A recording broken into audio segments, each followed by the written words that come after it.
Hello everybody, welcome to episode 15 of my tutorial series for Songs of Syx. I'm Icon, and today our topic will be religion and temples, because that's just one thing that I haven't really touched yet at all, and it's a logical next step for our city.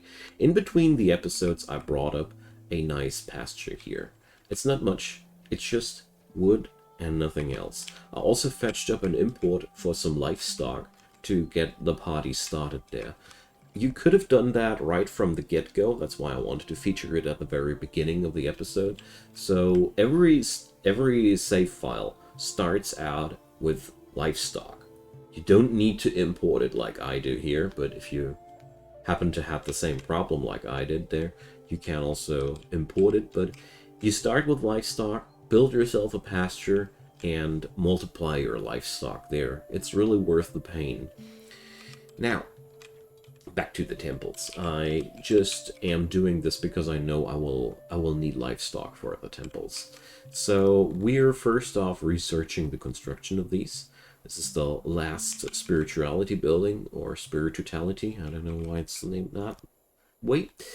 And here we go. So this unlocks not only one temple, but actually 3 temples. So we have now unlocked the Temple of Eminion, the Temple of Aturi, and the Temple of Courthouse. Now, when you select your people, you can check out that everybody of them has sort of a religious belief. Let's see here. Favorite. So this one is an Aturi worshipper. This one is an Aturi worshipper too. This one too. Here we have a Courthouse worshipper. So to simplify things a tad bit, you can check out your species info tab here, and there you see the distributions of religion. As we see here, the humans are mostly worshippers of Aturi, the greatest of the Astari. Another part of them falls to Krator, the creator of the Astari. I don't know the mythology of this game, but you know what? It doesn't matter too much. Here we have these temples, and we have Eminion, which is the Lord of Chaos. It's basically the evil god here. Obviously, humans are not exactly following that one. So, well, depending on the species you're playing, as you see here, the favors are shifting.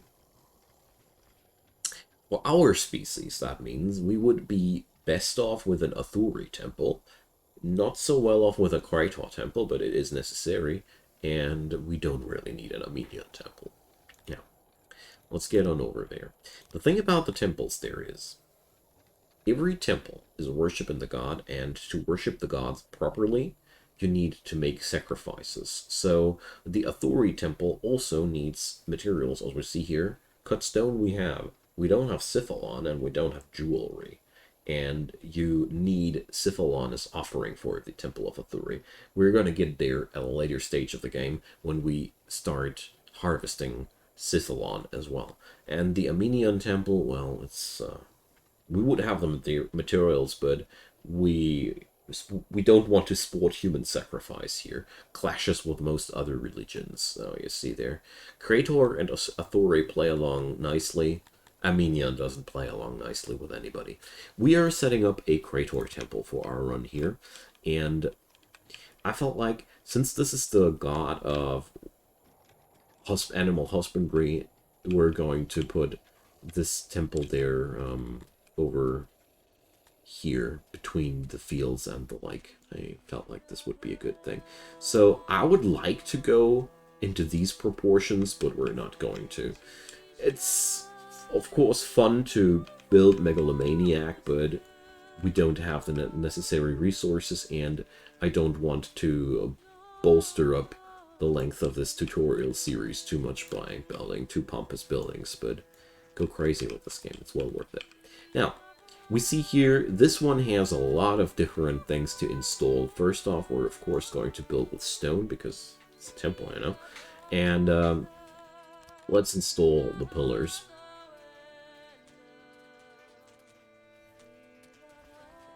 Let's install the pillars. Some people like to install the pillars afterwards, but I hate it when they conflict with the things that I set up there. So as you see here, the altar can only be either larger or not smaller than this. No temple without an altar, okay? So don't even try to. So you have on the temples, you have decoration.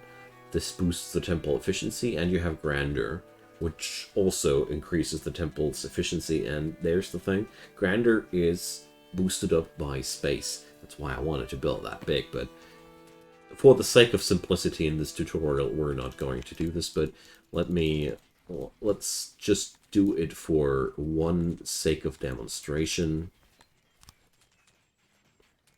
I know that I have to rebuild the pillars again. You see, I just wanted to show you how huge these things can grow. This is only 78%. So for a 100-person temple, we'd need way more than that. So temple building is not a small-scale business. And to be quite honest, if this wouldn't be a tutorial series, I wouldn't be building a temple yet either. But I felt like it's a good timing to introduce that feature, and it also will bring us more population because, you know the drill. It's attractive to have a temple and the like. I'm going to get into the menus later. So we can only increase the decorational value here, and as you see here, all these elements here are only for decorational purposes, but you can grow your temple in a way that pleases you. This one is terribly asymmetric, so please forgive me for what I'm doing here. And this is mostly a little tool or mini game where you just decorate that thing in a way that pleases you. Here, I'm not going to do my best job in terms of temple setup, but you get the idea. I don't want to go too crazy. This would be now a really, really large endeavor to make this temple beautiful, and beautiful for my personal taste. So as we see here, we only will need a very low amount of employees here, and we will provide some service. So there we go. The biggest issue there is that we don't have any animals that we can sacrifice there yet, but the temple is not ineffective without any sacrifices, as far as I remember, unless something has been changed. So luckily we got all the necessary material except for the stone. Let's see if we can clear out... well, never mind. The stone is there, it's just not hauled. And therefore we'll just sit it out. And let's see. We are getting our work projects not done that quickly because we are kind of like a little bit running out of odd jobbers yet again, but tell me something new. The good news there is we are able to get ourselves more bakers online and increase our food output quite decently. And judging from how things are going now, we're also going to start exporting grain pretty soon. We're going to upgrade our pottery production soon as well, or our brewery, because I also see a high chance of getting more drinks in. But I really got to be careful now with our food balance. We still got those children growing up here, so the nursery is working. You can also filter out here let's see, children. So as you see here, they're now all 1 year old. Takes quite some time to increase the numbers of your city this way, but it really is a very, very solid way of increasing your citizens. Way more solid than increasing your numbers in the long run via migration. I really can't emphasize it enough that this is the more powerful way of increasing your city's population. Like, migration is the early game short deal thing, and the other thing is just what you need there. So here's the situation that I wanted to showcase the hauler. So here I see that Here's a lot of stone not getting processed away. So we're going to set up ourselves a holder, and if I remember correctly, check, it's been a while. So we're going to tell this holder to fetch stone for us. So this guy is now going to look for stone wherever it could be and haul it there. So let's see. Thought you'd see the radius of them too. Area 2. That's just the... Here we go. So this way we're going to get ourselves the stone hauled from here away. I hope at least.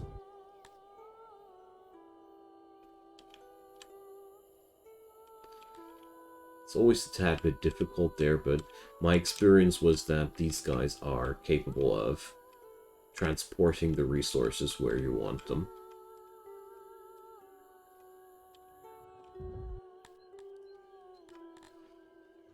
So let's see, do we have another logistics option there?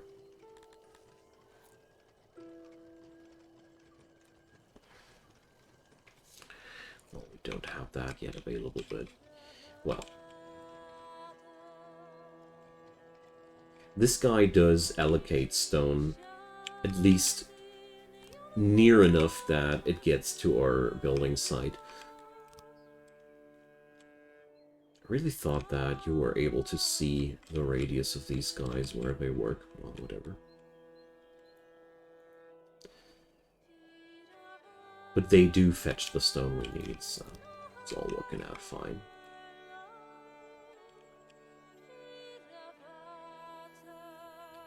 Alrighty, so we're totally out of wood and stone officially, which is kind of cumbersome for me. So that's not exactly the best way to use the hauler. The hauler is best used in situations like these here. So now the stuff is transported there, but set a hauler right next to the building site for wood. Set a hauler right next to the building site for stone, and they'll transport the stuff there. I really just wanted to check if I could be transporting away the stuff with that, but sadly not. Whatever. Okay, the pasture is getting done. Which is really good. We're allocating money for the livestock imports. And here's the temple now finally done. So the thing here is the temple doesn't have any respect yet. Let's go over to religion. We don't fulfill any faith yet, but let's see. Let's let the time pass a bit. So here you see, even though the temple has no respect whatsoever, it already builds up a bit of an effect there. It is rather small. It's below 1%, but let's see how it builds up over the course of the time. And you can also see we have the migrational pull from the temple.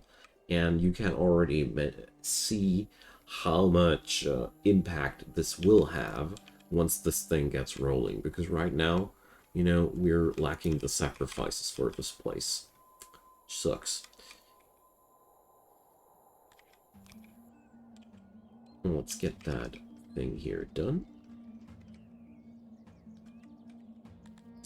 And let's order a portion of livestock directly.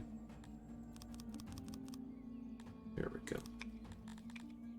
Livestock is dirty costly, so we're now simplifying things a bit. So let's turn off this thing. Start re-importing these things. So here I brought myself into a bit of a problematic situation, because we're not going to have the sacrificial animals here available, and by the time that I have them available, I'll be unable to reproduce them at the pasture properly. So yeah, things are a little bit complicated, to say the least. So we're definitely not going to need that much workforce here yet. Okay, speaking about workforce, we got ourselves quite a lot of people here capable of working for us. That's a good thing. So, let's check out the religion tab here. So, you see, it's slowly increasing. It's a very, very slow increase of numbers. So, we got these religions here. We are also able to disallow the worshipping of Amenion, which is, in my humble opinion, a good idea, because we don't want this religion there at all. So as you see here, Amenion is causing unrest with all the other gods there. And the only god which is not causing any unrest is Krator. So, therefore, we don't need that. We would prefer to have, of course, now access to another god here as well, but sadly we don't. So let's see. We have our first Entelodont here. So we got our first animals. And this place is producing new animals there at a very, very slow rate. If I would have started with this right from the get-go, I would have had a lot more animals right now already, but yeah, like I said, be smarter than me and just start with that a lot earlier than I did. And you're probably going to have a lot more profits than me. Speaking about profits, we see here all weavers are working day and night. Now let's see what the auto-employment would make out of that. Workload is rather crappy here.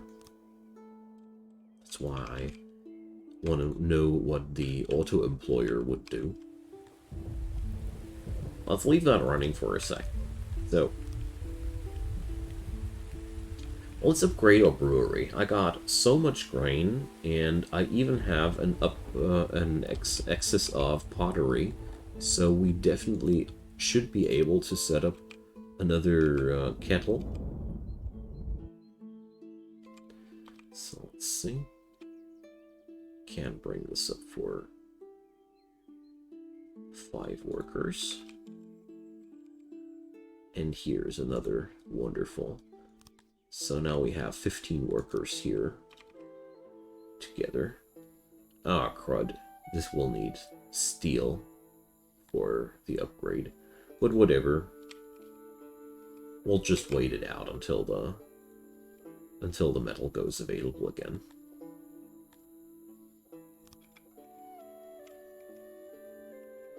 So, we got an oversupply of grain as well. Like I said, at some point we will be exporting it, so let's do this. Let's put the export depot here into the vicinity of the fields. And we got a lot of odd jobbers right now. That's awesome. Super happy about that.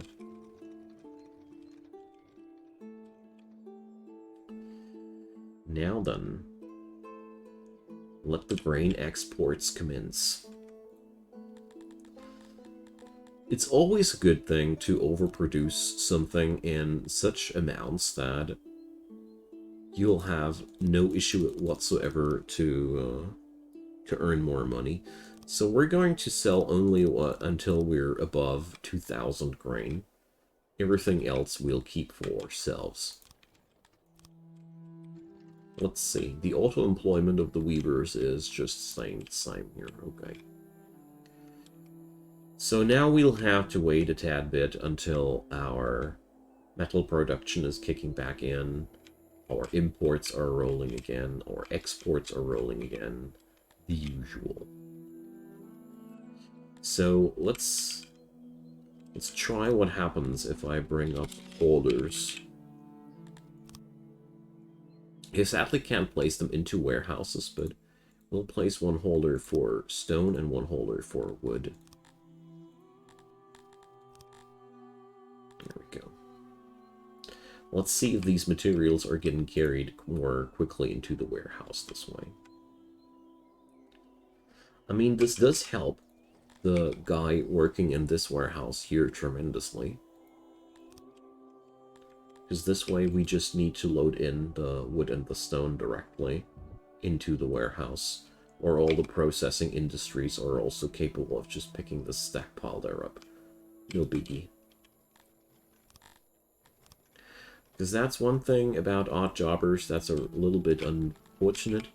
They don't really do the storaging into the warehouses. So let's put up another employee into this warehouse and see where the workload will end. In this game, you can do so much micromanagement, it's insane. And the funniest part about it is it will even pay off. So let's put up 4 employees into this warehouse and see where this will get us. I don't know. I'm certainly curious to find out. So we also get in a lot of extra exports. That's also pretty good. The temple requires 0.2 sacrifices per day. So right now we're totally not capable of getting that together. And here's the thing, I don't really know how to stop these guys from sacrificing animals except for shutting off the temple. So for the time being, I think it would be actually smarter to shut off the temple.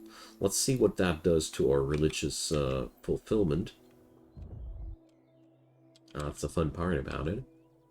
Nothing, as it seems. So, oh yeah, let's sell our criminals away, so we can get ourselves some nice and easy money. And yeah, here's that's the fun part about this. The temple does already do its job without anything else there. Although, as it seems here, let's see, let's reactivate it. That's one thing I really I really wanted to try out myself. But no, it just stalls here at 5%. No. So the increase of faith is only happening while this temple here is in service. But I'm going to shut off the service for now. Mostly because I don't want those animals to be accidentally sacrificed, because that would be really, really a shame. So for the time being, we're going to keep importing that livestock, because I feel like that's the easiest way of getting the job done. And this pasture here, I'm going to put that onto auto-employ as well, because I really don't want to monitor this thing and watch when the new piggies will be ready, so to say. Okay, so this is practically all we need to know about temples in general. Here's, of course, the Aturi Temple, another late-game topic. So, once we are at the point where we have an income of Siphalon and jewelry, we can definitely go for these, but that's something that'll not happen during today's episode for sure. So, let's see. So the haulers are keeping those things here stockpiled. It's not necessarily the best thing here right next to the warehouse. I feel like the warehouse dudes did way more for that. So there are a couple of things in this game where I'm still at a loss for trying out myself. But as you see here, these 4 guys are at a 100% workload constantly. But I think that's going to be okay. That was probably the fix that we needed there. Okay, so with that amount of workers, let's wait until our bigger brewery is finished, because that's right now the thing that we're waiting for. And since there's so much time left in this episode, let's research the chambers too. The chambers are the preferred places for your noblemen. The thing here about the chambers, though, is, if I remember correctly, they need gems. Here's the thing, we don't really have gems yet, and I have mentioned it several times before. If you don't have access to material that's necessary for building, rather not build it. Unless you are okay with importing these things regularly. So here's another fun thing that you can do. You can also forget technologies again. So since we have did a fail investment there, now those 400 points that I just happen to need are now frozen. So they will come up after a while yet again. So, but that's actually a pretty decent gemstone deposit here. So we're going to use our elaborate workforce here, or excessive workforce, I should rather say. And we're going to set up our little digging ops here, so we can travel through that via the mountain. The chambers are, to finish that thing, chambers here. So as you see here, we have only a very small amount of need there. It's a very tiny little speck there. That's our nobility. The nobility needs those chambers, and the nobility grows a lot happier if it has those chambers, but it's not a bare necessity or a total must-have for nobles. They work out fine without. So let's wait until the pasture is fully filled, and once that's the case, we might be even setting up a second one. I'll see about that at some point later down the road. But as soon as we have enough of these pastures there together, we're going to finish that. So another thing that I am not 100% sure about, judging the religions, those religions have all these additions to the certain bonuses. I think if the worship in your city is high enough, like the respect and such, you'll also gain bonuses to these productions, but this needs proofing. I only assume that. I haven't ever checked the numbers if I was right about that. Feel free to drop me a comment about that. So we're now reaching a point in the game where we have seen most of the things out there. There is not that much which we need to explain that thoroughly anymore, except for one thing, that's military. Because everything else... Oh, yeah, no, two things. Military and administration. Because these are the two things that are really completely new systems. The rest of all the things that we got here now are basically all revolving around what we got already. The only thing that's not really the same there is the arena and the court. So with the arena, you can have your people fight against each other. If I remember correctly, this works only with prisoners and not with slaves, but I need to check that out. We're going to set an arena up in another episode. And the courthouse. The courthouse is basically the big upgrade for your guardhouse, slavery, and dungeon business, and that's also something that we're going to focus in another episode.